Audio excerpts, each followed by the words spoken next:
Hello, are you there? Uh-oh. Hey, Matt. Hey, how you doing, Greg? Doing great. How you doing? I'm doing fantastic. Great to connect with you. I'm sorry about the delay. I couldn't get connected. Yeah, no problem. We just moved into a new house, and up until about an hour ago, I had no internet either. So don't worry about it. Hey, okay. That's exciting though. You said you were doing some painting and getting all ready for the new place. Yeah, we did a lot of painting, and we had some contractors come in and redo the floors and do a lot of stuff around to make it look more open. It was an old house. It's like a 70-year-old house. So they have lots of little rooms. So we sort of opened it up and made it a little bit bigger and more comfortable. For the current style is to have like fewer walls, big open spaces, that kind of thing. So took out some wall and did it that way. That's awesome. That's awesome. Hang on. I'm just gonna get my phone in here set up and get the camera on. Cool. And then we can chat. I'm interested to hear about what you guys got going on. I'm glad.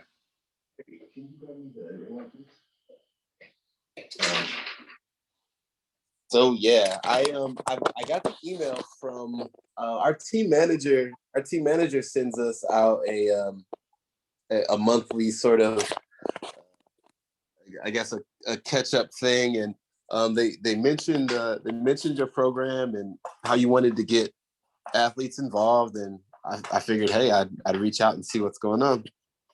I'm really glad you did, Matt. It's fantastic. Thank you. So UBsports is basically where all of us, have experiences with sports, and some of us stay with it all the time. Like, I'm an old guy and I've been playing forever, and I've gone through periods where I've played some sports, and then I grew into other sports, and then I played other sports, and some I circled around. There's some sports that I played for like 7 years in a row, 8 years in a row, then gave it up for like 7 or 8 years, and then came back to them later. So I've been a squash player though since I was 18. I've been playing tennis since I was 12, and actually back then I was fencing too, between 12 and 19. And Okay. so I did a lot of interesting sports. Hey, how you doing? There you are. Setting this thing up. Okay. All right. So great. Hey there.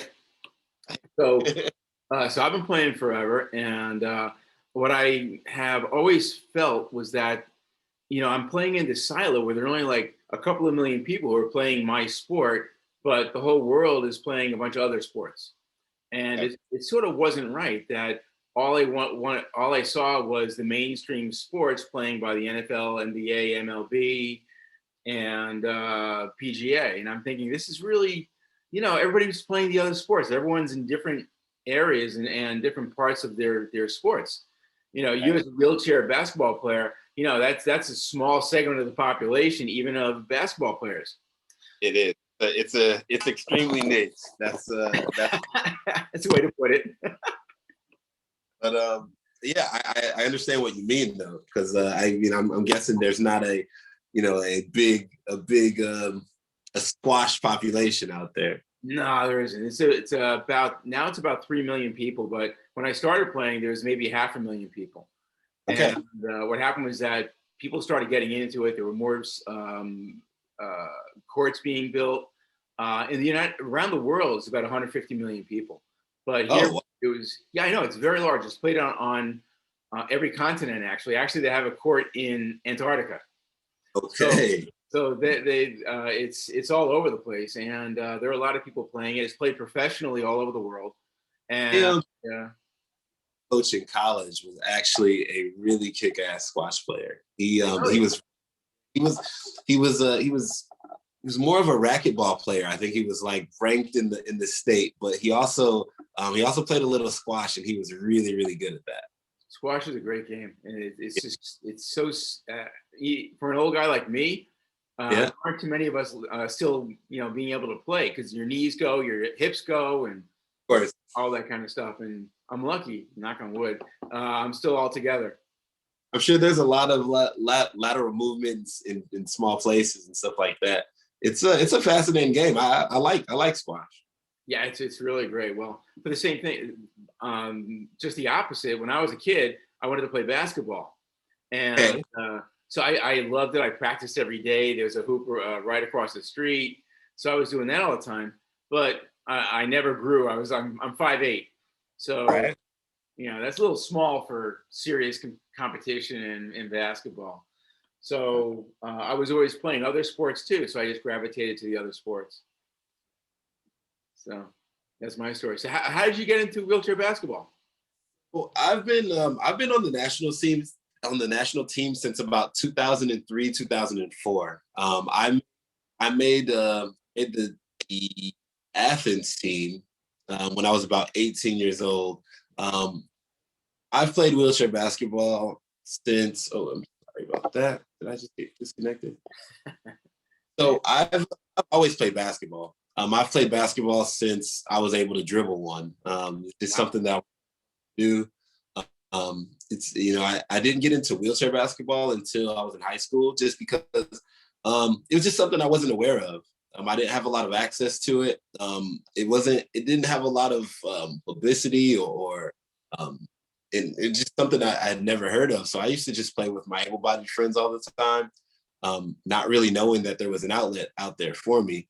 When I got about 14 and 15, and when all my friends were able to pretty much jump over me and dunk, uh, it was probably a good time for me to start transitioning to wheelchair basketball. And once I did, and I realized what the athleticism and the skill and the technique and everything that it took to go into it, I was completely blown away, and I haven't turned back since. I can't believe how much you have to do in order to play basketball in a wheelchair. It's got to be. It's unbelievable. I've watched you guys play, and I'm just shocked. It's an art. It really is.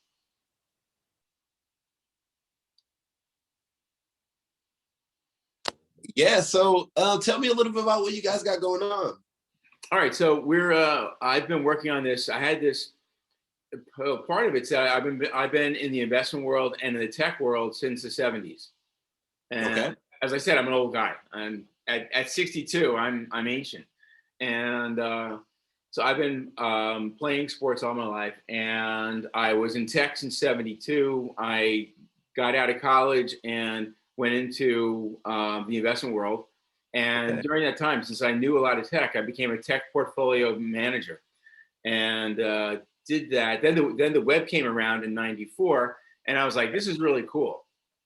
And then around 2003, I had this vision where I was sitting at my desk, and I woke. There was this cloud, and I was coaching a fencing team. So I reached out and I grabbed the fencing swords from Hungary and grabbed them out of the cloud. And then in front of me was the soccer cleats that I needed for my kids' soccer team that I was coaching. So I reached out and grabbed that.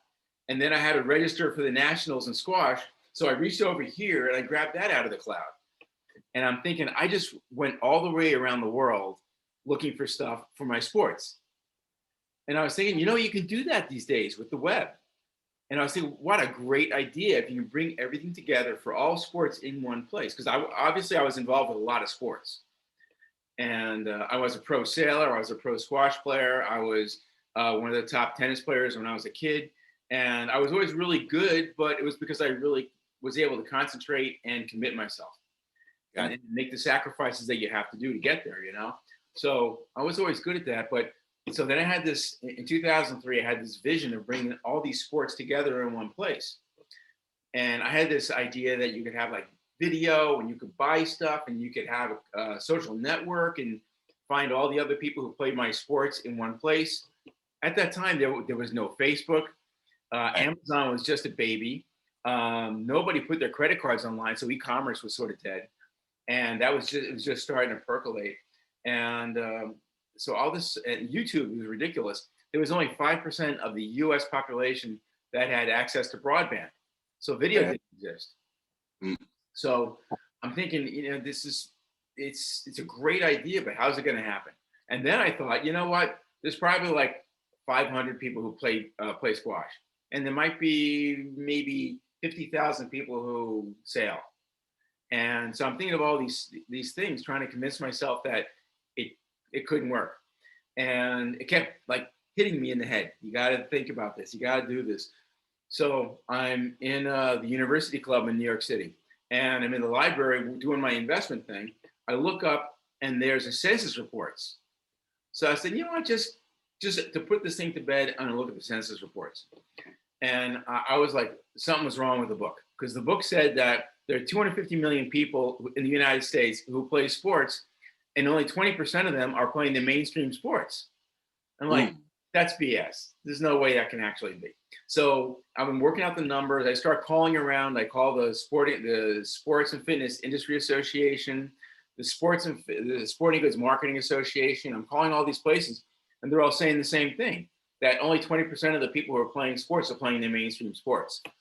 So I said, wow, that's really weird. So it basically gave me the fuel. I said, you know what, this really could happen. And from that moment on, it became my mission. So then I had to wait for the markets and the industry to catch up with me, so that more people were online, more people were doing video, more people were buying stuff online. And only maybe about 5 years ago, it was really ready to do it. So I was already working on it since 2014, still a little bit ahead of my time.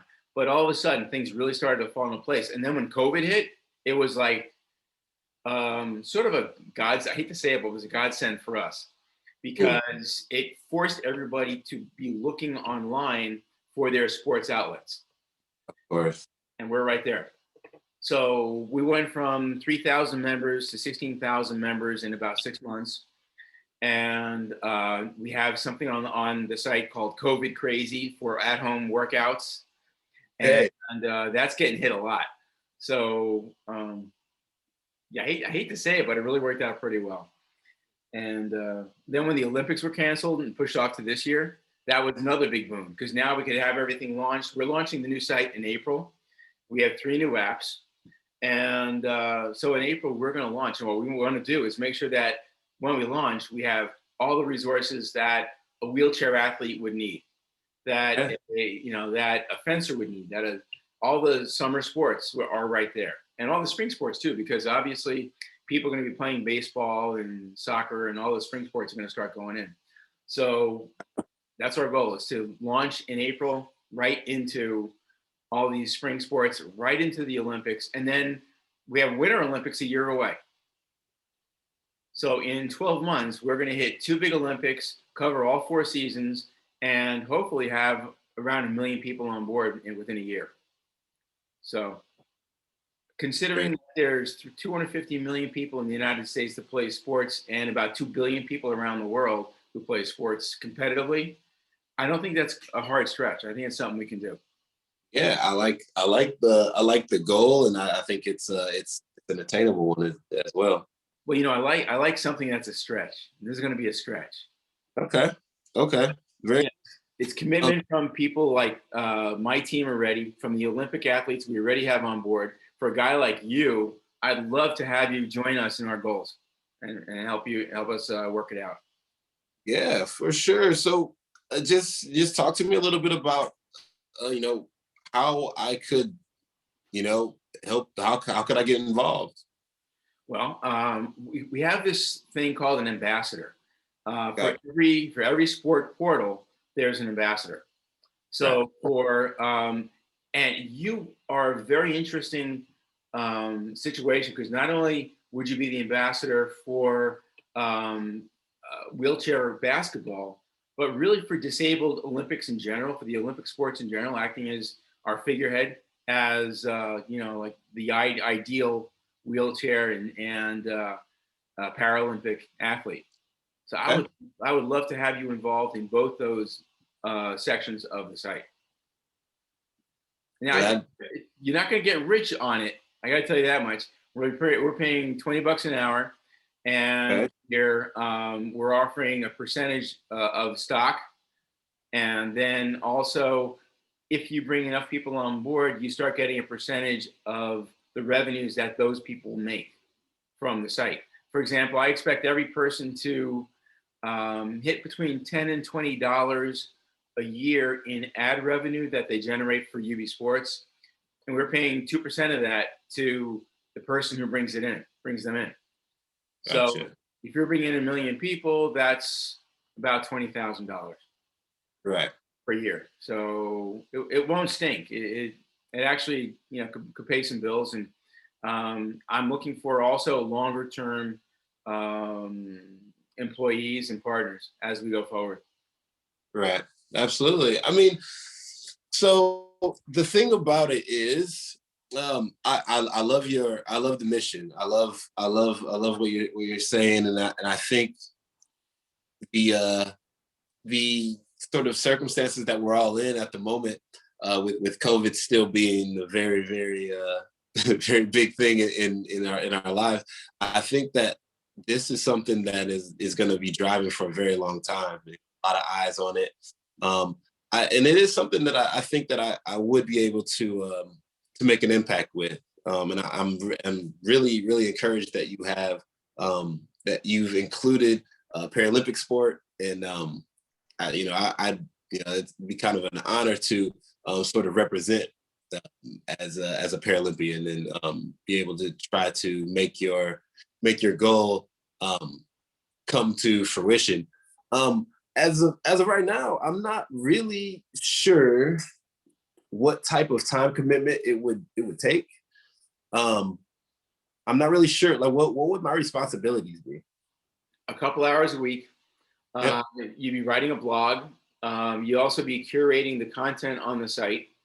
We'd build a wheelchair basketball portal, and we need to add all the news for that. We need to add blogs. We need to have the rules for it. We need to have connections with the governing bodies. We would have skills and drills videos on there that you can either curate, grab from YouTube and other places, and from the USOPC if they have any, and from, of course, wheelchair basketball in the United States. And also you can do your own. That's my favorite part, is when we can get on and build our own videos and get that up there, because that is totally valuable for UBsports. So that's part of it. Really, it comes down to between 2 and 10 hours a week, depending on how much you want to put into it. Right. So it's flexible. It's whenever you can find the time and do it. I got you. It definitely seems like something that is gonna take quite a bit of a time commitment. And as of right now, being out here playing full time, and just sort of, I think that might be more of a time commitment than I expected. Okay. How much time can you put into it? I guess I'm not really sure. I guess I would have to sort of fill out the portal and fill out some of the things, because I would like to check out what's going on with the other sports and see what you have already sort of had, and see what would be what I would be able to, what I would be expected to provide. So I would like to dive a bit deeper into it, check it out, and see what I could provide, and then possibly go a little bit back and forth, and then let you know what type of time commitment I could provide to you.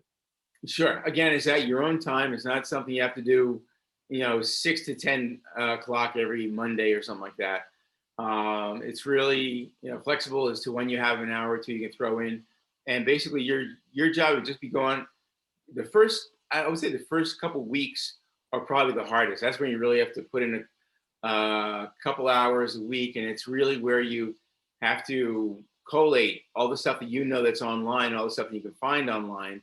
And once you've loaded the stuff onto the portal, the rest really is just writing a blog every week and seeing if there's anything else you want to add to it. Right. And with the blog every week, what, are these topics that I'm just sort of coming up with myself, or is it something that is there going to be like a general theme throughout all of the sports that we kind of stay on? Like, what would that be? What would that entail? I guess the answer is yes. There'll be some ideas where we say, hey, we should try this and try to write something about COVID and how it's affected your life, for example. But then it's more about like what I did. We have a new coach. This is what they're doing. This is how the team's training this week, and this is where we're going this weekend for the tournament. Blah blah blah. It's really much more personal about what you're doing. You know, something you want to write anyway. Okay. Because So it is something that that is something that I think I would really enjoy doing, is providing that blog for every week. And then as you said, I think once a lot of the first bits of work were done, then it would just be sort of providing blog and uploading that per week. Yeah, I would like to, like I said, I would like to take a bit more of a dive into the site and see what else is there and see what I could provide, and then sort of go back and forth and then let you know what I would be able to commit to. that would be excellent. I love it. So you can't really join as a member right now, but really the site's open to anybody. It's not really something that you're going to get much more value out of being a member, except when you want to start joining groups and making groups. Then it's a whole different story. But until then, you can cruise around the site all you want. I would suggest that you go to the sport portals and you check out squash, for example. We've done some work there. Sailing, we've done some work. And I would say badminton, of all the portals, has the most resources. We have something like 250 videos up there. And so that's pretty full. But those three would give you a good feeling about like a small sport, big sport, team sport, and you can see what we've done. Okay. And it's just, just going to be like sort of a database just for, just to come get, videos and information. Is that correct? And community. The big thing is that what we love is that we're bringing in an Olympian or a pro for every one of these sports. So if you're a kid just starting off, you can actually ask questions. You can message the pro or the Olympian and say, listen, I'm having a problem with my crossover dribble or something, and you can respond and say, well, this is what you're supposed to do, what it feels like to do it right. And, that kind of stuff, where they can just ask you, hey, what's it like to win a gold? Yeah. And, you can answer that kind of stuff. But the idea is, this is really something that no one's had the capability of doing before. You can actually ask a pro or an Olympic athlete what the story is. Right. Absolutely. And so you were mentioning, so it would be the compensation would be 20 an hour.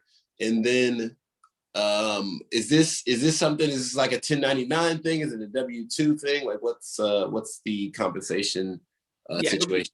It would be 1099 because it's just a number of hours. You'd be a contractor, and you would just say, well, I worked 8 hours and I pay you 8 hours of wages of $160.